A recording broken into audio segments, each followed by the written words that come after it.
Yo, welcome back. We're gonna do it up McBain style with mac and cheese to the cloud. Okay, folks, I got caught up in the cloud. I'll admit that's what happened. Let me get you back up to speed. We got a roux. I added a few basil leaves to the milk when I put the milk in. Add a little flavor to the roux. Take the basil leaves out. Where are you guys? I know there's one more in here. I know there's one more. Where are you? Oh, I found him. Got it. Get out of there. Now, I pulled the pasta off and drained it with a little cold water to get the extra starch off.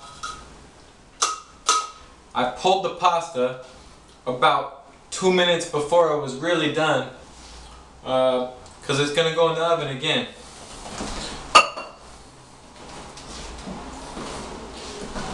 Now that the roux is off the heat, we'll add the cheese. Now,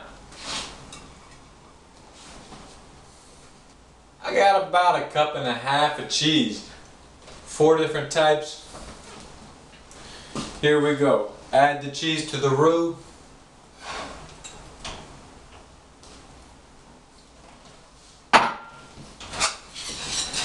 Mix that up.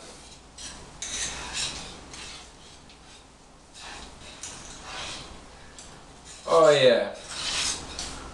Oh, wow, you just know it's good. Once you add the cheese to the roux, you realize why you did this. That's just pure cheesy goodness.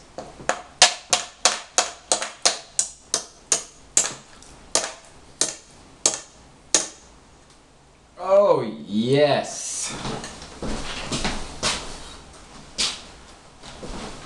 Now what we're gonna do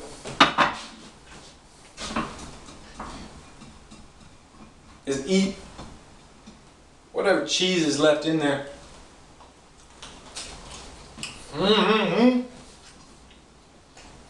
That's a good cheese mixture. Okay.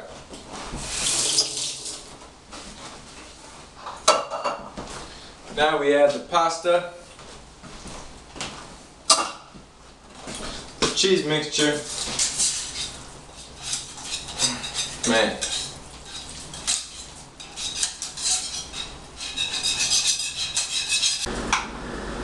Mix the cheese into the mac. Stir it up a bit. Now, let's preheat the oven.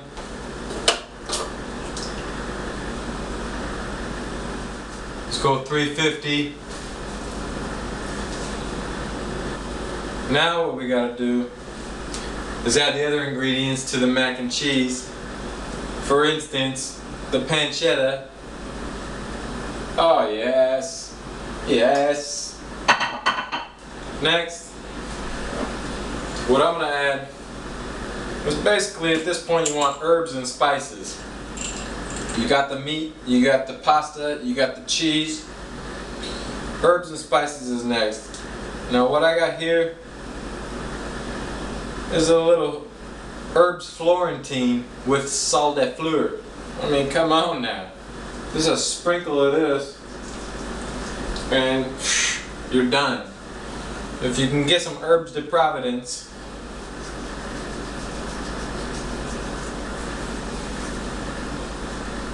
done. If you don't want that, add your own herbs. Actually,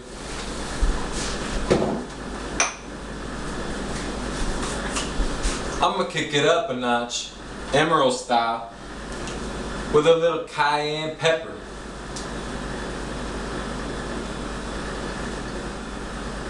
Just a touch for some heat.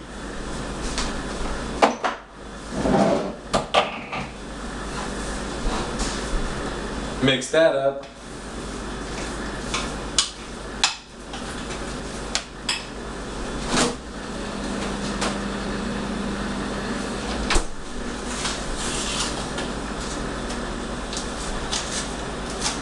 It looks a little dry, so I'm gonna just add a little bit of milk. F it.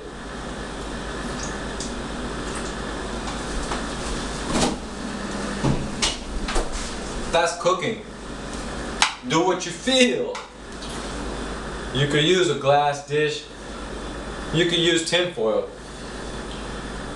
But a clay dish, oval, boom. This is just mac and cheese right here. It says mac and cheese.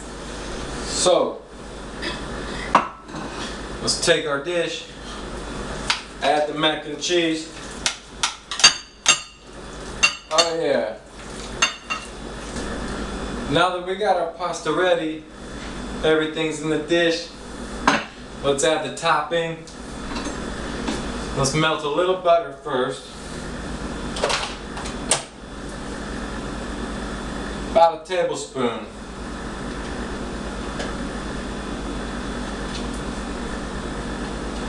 Just enough to pour over the breadcrumbs to get them crusty on top. Krusty the Clown.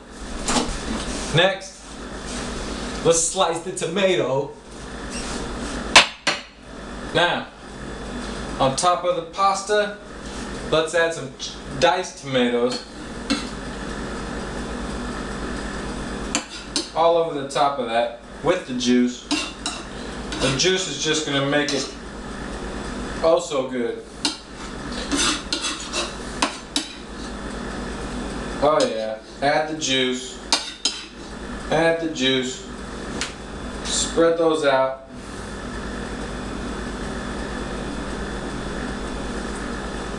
Now, let's add the sliced tomatoes. Oh, boy. I gotta show you this. It's too pretty.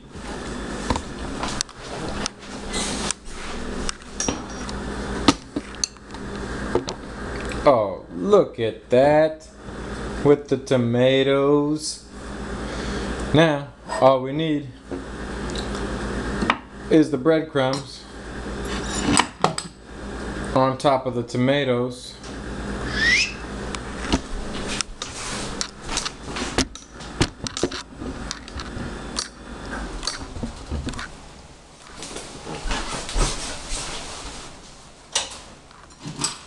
I've got a mixture of 1/4 cup breadcrumbs, 1/4 cup Ritz crackers, crushed up. Add the butter to that. Oh yeah. Tablespoon of butter, melted. Mix that up. That'll help it give it a crunchiness on top. Add that to the top of the tomatoes. Oh boy!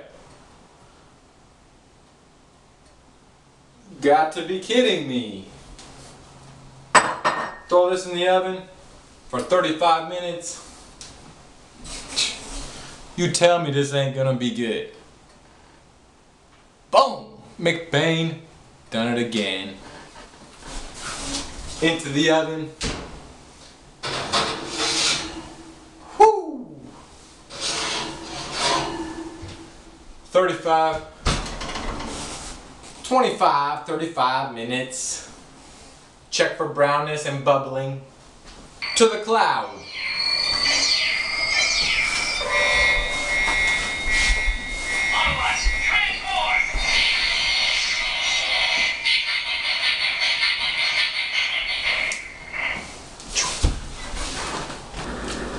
Wow.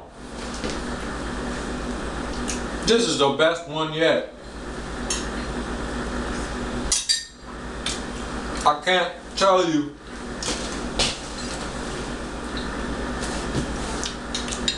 Mac and cheese.